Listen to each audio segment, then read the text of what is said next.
Великолепный шашлык из скумбрии. Скумбрия.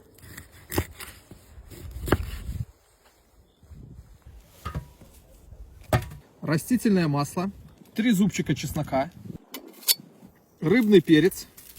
Красная соль. Моя любимая паприка. Соевый соус. И все это перемешиваем. И оставляем мариноваться.